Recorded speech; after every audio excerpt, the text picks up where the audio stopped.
Grand Line Bound, baby. This is a spoiler warning for chapter 1092. Some people get mad when you don't say spoiler warning, but it's like, the fuck are you doing clicking on a manga review if you don't want any spoilers? I just want to say from the bottom of my heart, I'd like to take this chance to apologize to absolutely nobody. The double champ does what the he wants. Let's get to the cover page. The cover page shows the Big Man Ting Jinbei. Look at Jinbei, baby. Big Man Ting. Shark Man Ting, baby. You feel me? My boy is getting a group hug from enormous remoras. And I'm like, did Jinbei find the all blue or some shit? Did you find it without Sanji, Jinbei? Haha.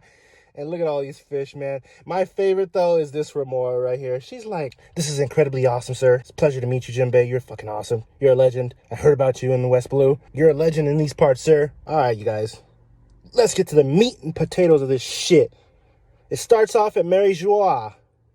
Or Mary Joyce. Or my favorite, Mary Jane. Hey, you like that? What? Some good shit or what? Nobody does like me, man. Hit that like and subscribe. Let's keep it going. You see Kuma going savage. You know, the goofy-ass Mary Joie guards. Fucking conehead. They're trying to hold him back. Good luck. Good fucking luck. And they notice that he's headed somewhere. He's not just fucking shit up, man. This dude is this guy has a plan. He's like, I need to get somewhere. Where is he going? I'll save that for final thoughts, man, because there might be some speculations on where the hell he's going. Some good juicy theories, baby. And as they're holding him back, he just fucking decimates all of them with the Ursus shock. He's like, get the fuck off of me. Afterwards, Akainu steps to him, and he's like, yo, you better calm your goofy ass down, man, before I have to hit you with some lava shits. Akainu is looking real badass. This movie got a whole pizza pie slice missing from his ear and shit. Partner, yikes. But you get double points for having a fucking stogie in there. Because I'm a stud. I'm ballsy. I don't take no shit from anyone. I smoke my stogie anywhere I want. I don't have to find a hideout place like you. But listen, Akainu, you might have the stogie. You might be aesthetically pleasing to me. But us Smokey Pirates, we do not accept your invite to the crew. We do not accept your kind, okay? I couldn't rock with you, bro. I couldn't rock with Akainu, guys. I would not trust this motherfucker. He would not be having fun at any of the gatherings. You know what I'm saying? He would just be sitting there fucking mad. As they're talking, as Akainu and Kuma are sitting there about to square off, a bunch of punk-ass celestial dragons show up to complain. Hey, yo, Akainu, where's my lobster? Where's the food, bro? Yeah. Fucking hit me. Kill him. Slap me Yeah, in the kill mouth. his ass. Hey, where's his daughter? kill I'm him. asking for a number. Yeah. Hey, Kuma, if we can't control your goofy ass, then we gotta motherfucking kill you, bitch. And then he hits his ass with a hellhound. Blows half that boy's face off and shit on some Whitebeard shit from Marineford. I'm like, Oh my God. annihilates this man's face. Yo, I don't know who's more savage in this scene, Akainu or Akuma, because he's not even affected. I mean, like, I know he's half cyborg and shit, but he's honestly just like, I gotta go. I gotta fucking go, man. Fuck your lava. I gotta go. And then Akainu, what looks like, fucking severs his foot. Am I reading this fucking panel wrong or some shit, or does this motherfucker cut his whole fucking foot off? Because that's what it looks like. Well, I know this much. He doesn't do anything nice, though. Shit. But, like I said, Kuma just fucking runs off. He's like, I gotta go, bro. I kind of sitting there like, the Fuck. This motherfucker crazy. And it shows a flashback of a captive Bonnie. Akainu sitting there telling her that her father volunteered to be this combat weapon that we all see. He's like, yo, your dad signed up for this shit. All right? Chill the fuck out. And of course, she's like, Liar! back to present day. The Celestial Dragons are sitting there talking shit to Akainu. Hey, why the fuck you let him go? Yeah, bro, you supposed to be the fleet admiral. Goofy ass lava boy. How the hell did you even become fleet admiral? Akainu's sitting there wondering where the fuck Kuma is headed. He's like, what the fuck? We're all wondering where the fuck he's going. Shit. It takes us to Egghead. We see Pacifista still obliterating the sea beasts. We also see the Marines, and they made it onto the island. Luffy and Kizaru are going at it. And I truly can't wait till they animate this fucking scene right here, man. Because they're fucking going. Not bad, Luffy. But I gotta ask, why you protecting Gramps for, man? Bitch, I can ask you the same. Why you trying to kill the old Apple Man for? Oh, goofy ass boy. Bam! They go at it some more. As they're fighting, Kizaru just fucking dips on him. He flies off. Luffy's like, where'd that little bitch go? Kizaru tells Luffy he ain't trying to kill Dr. Vegapunk. He's known him for a long time. And he also tells him to stay the fuck out of his way. And then he just zooms at Luffy like, yo, he fucking cracks his ass. Brilliant panels, man.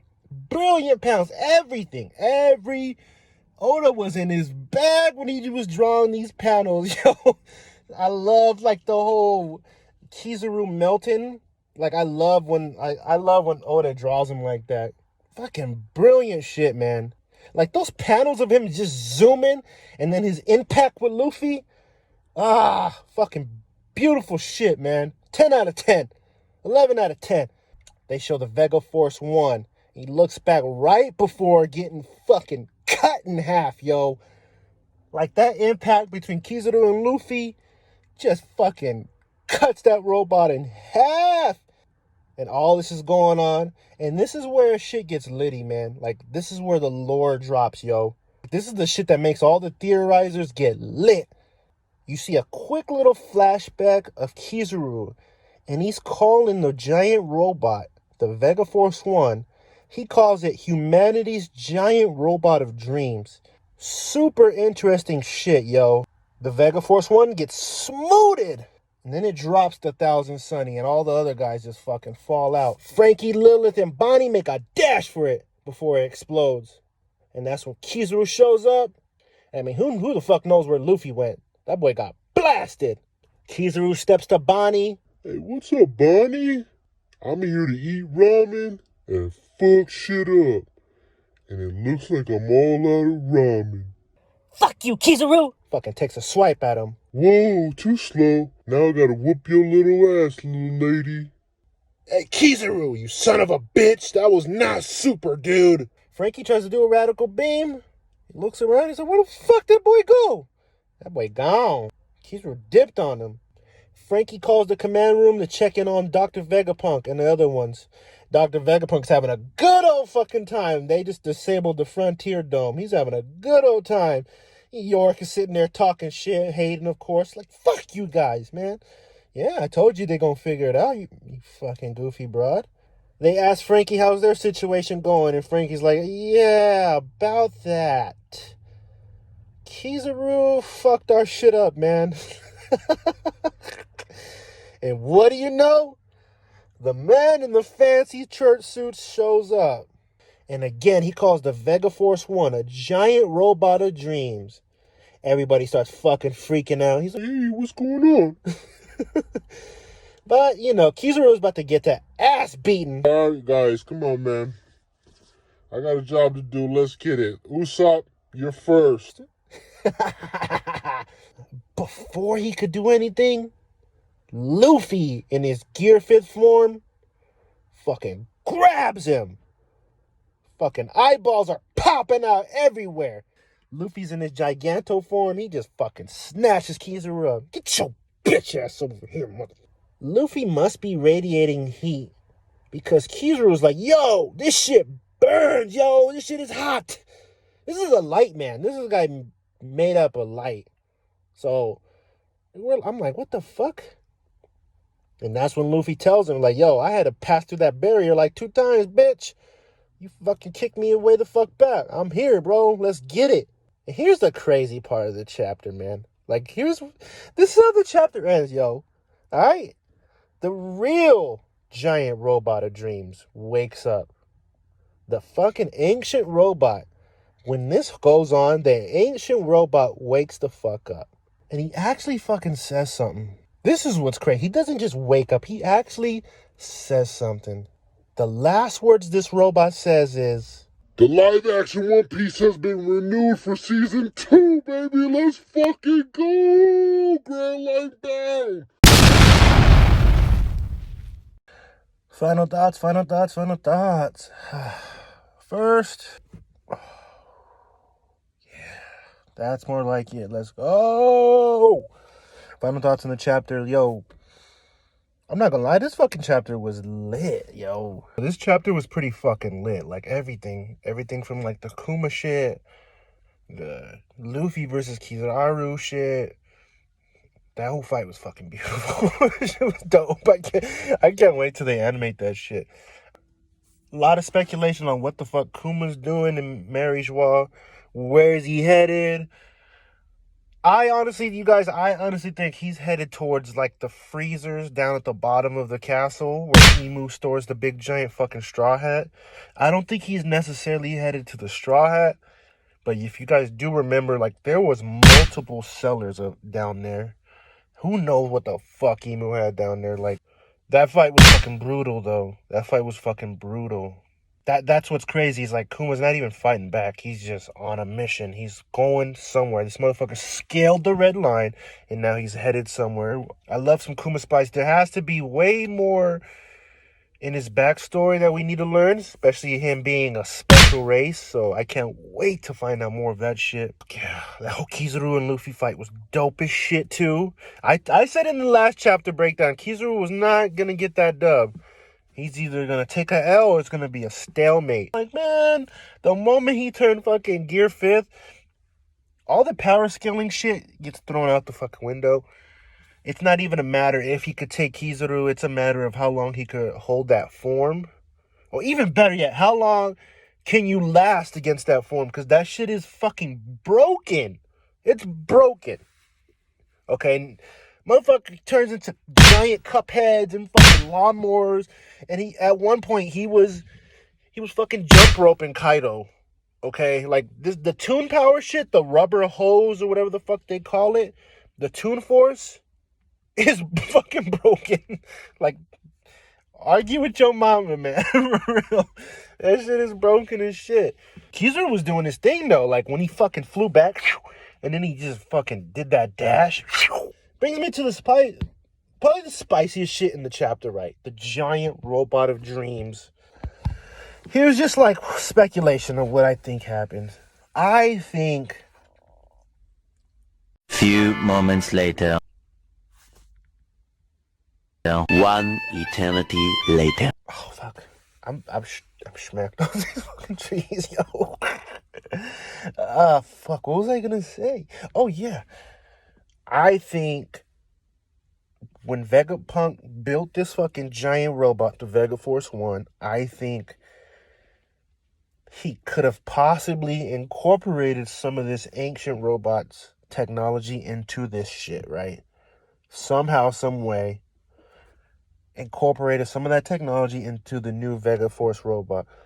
They've been talking a lot about lineage factor and how the will, love, feelings, possibly even dreams and will are like intrinsically connected in this story, right? It's the damn fucking same damn thing.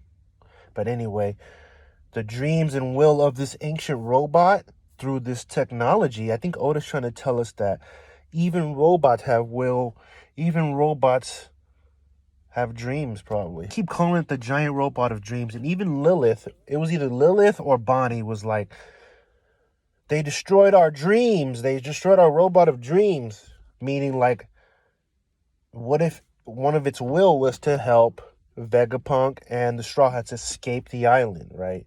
That's one of its goals. It was programmed to do so. That was one of its dreams, was to help him escape, right? And the moment it got destroyed, something activated in the ancient robot. And it's like, okay. And I honestly think, guys, this ancient robot is going to take the place of the Vega Force 1 and help the Straw Hats escape the fucking island. The lineage factor, you know, it's you can't get rid of it. You can't get rid of memories, will, all that shit. The law of thermodynamics, right? Energy is never destroyed or lost. It's either transformed or transferred. So I think that's what Oda's trying to tell us with all this shit, with the wills and all that. I don't know. That's just my theory. Maybe it could be even deeper than that, but I'm pretty confident that this robot the ancient robot is going to help the Straw Hats. So that's my prediction. I don't know. I'm not a fucking theorist, so either way, this fucking chapter was litty as a bitch. Yeah, man. Fucking great chapter, man. Great fucking chapter. I give this chapter like a serious 9 out of 10. Maybe even 9.5 out of 10. Fucking great fights. That's not important to me. It's the lore drop. The ancient robot. That is fucking lore drop. That is... Now we're getting into Void Sentry type shit. We're getting into Void Sentry technology. Active Void Sentry technology. Yo! Yikes. Yeah. Catch me smoking at the next one, man. Grand Line Bounce. Subscribe and like, baby. Let's fucking go!